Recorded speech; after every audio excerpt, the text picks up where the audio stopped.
ज़्यादातर स्टार्टअप 1 साल तक सरवाइव करते हैं, कुछ 2 साल तक चल जाते हैं, कुछ 3 साल तक, 4 साल, मैक्सिमम स्टार्टअप 5 साल तक पहुंचते पहुंचते कोलैप्स कर जाते हैं। 100 में 90 स्टार्टअप सरवाइव नहीं कर पाते। इसके पीछे बहुत सारे कारण हो सकते हैं, लेकिन उसमें से एक प्रमुख कारण है कि लोग जब अपना कोई स्टार्टअप शुरू करते हैं, कोई व्यापार शुरू करते हैं, तो उसमें लगने वाली पूंजी को अपना खर्च मान बैठते हैं। और जब व्यापार उनका थोड़ा सा आगे बढ़ता है तो व्यापार से जो भी पैसे आते हैं उस पैसे को अपने घर खर्च में यूज करने लग जाते हैं। धीरे धीरे करके क्या होता है कि व्यापार की पूंजी टूटने लग जाती है और व्यापार फिर सरवाइव नहीं कर पाता।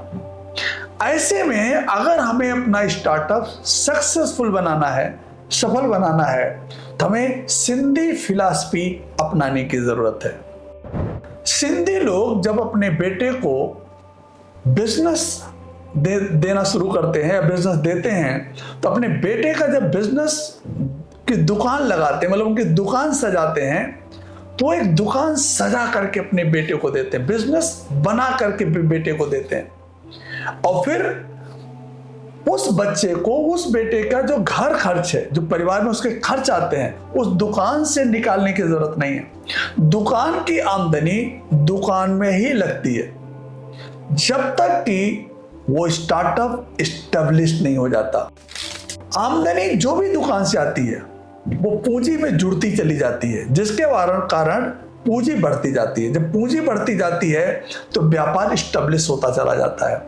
सिंधी ये भी करते हैं कि अपनी दुकान से जब भी वो कोई सामान खरीदते हैं तो पहले भुगतान करते हैं, फिर सामान लेते हैं, न कि अपनी दुकान से फ्री फंड का सामान उठा लाते हैं। सिंधी जो है बहुत व्यापार के मास्टरमाइंड होते हैं। तो सिंधी फिलॉसफी अपना करके कोई भी आदमी अपना स्टार्टअप मजबूत कर सकता है और सरवाइव कर सकता है। एक और भी बहुत इंपॉर्टेंट चीज है कि जब भी हम कोई व्यापार शुरू करते हैं, हमारा फोकस अगर उस व्यापार पे नहीं रहेगा, फुल कंसंट्रेट होकर के पूरा तन मन धन पूरी लगन से अगर हम अपने व्यापार में काम नहीं करेंगे तो भी व्यापार कोलैप्स कर जाता है।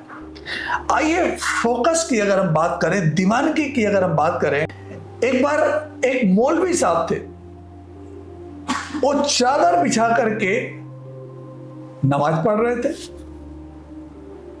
इस भगवान की, अल्लाह की वंदना कर रहे थे। उसी दौरान एक लड़की जो कि अपने प्यार में पागल थी, अपने प्रेमी से मिलने के लिए बहुत तेज दौड़ती हुई भागी और मौलवी के जो उन्होंने चादर बिछाई थी उस चादर पे पैर रखते हुए वो निकल गई। मौलवी ने देखा कि मेरी चादर से एक लड़की पैर रख करके भाग रही है। वो दौड़ाना तो चाहे, लेकिन लड़की इतनी तेजी से आगे निकल गई कि मौलवी साहब उसको दौड़ा नहीं पाए। वो वेट किए, जब लड़की वापस आई उसी रास्ते से, तो मौलवी साहब ने उस लड़की को रोका, कहा, बदतमीज लड़की, तुम नहीं देखी कि मैं नमाज पढ़ रहा था और नमाज पढ़ते समय तुम मेरी चादर से पैर रख करके गुजर गई? इतनी बदतमीज लड़की हो तुम? तो उस लड़की ने कहा, मौलवी साहब, जब मैं दौड़ रही थी, जा रही थी अपने प्रेमी से मिलने, तो मुझे तो आपकी चादर दिखाई ही नहीं दी। मैं अपने प्रेमी के प्यार में इतनी पागल थी, लेकिन आप अपने आराधना में, अपनी पूजा में, अपनी नमाज पढ़ने में आप इतने बिजी कहां नहीं थे? आपको कैसे मेरा पैर दिखाई पड़ गया? आपको पैर नहीं दिखना चाहिए था। तो कहने का मतलब है कि कई बार जब हम अपने किसी काम में मन लगाते हैं तो हमको अगर आजू बाजू की चीजें दिखाई पड़ेंगी तो कैसे हम अपने काम में कामयाब हो पाएंगे? तो इसलिए सिंधी लोग अपने काम को बड़े जुनून के साथ करते हैं, बड़े मन से करते हैं, फोकस होकर के करते हैं।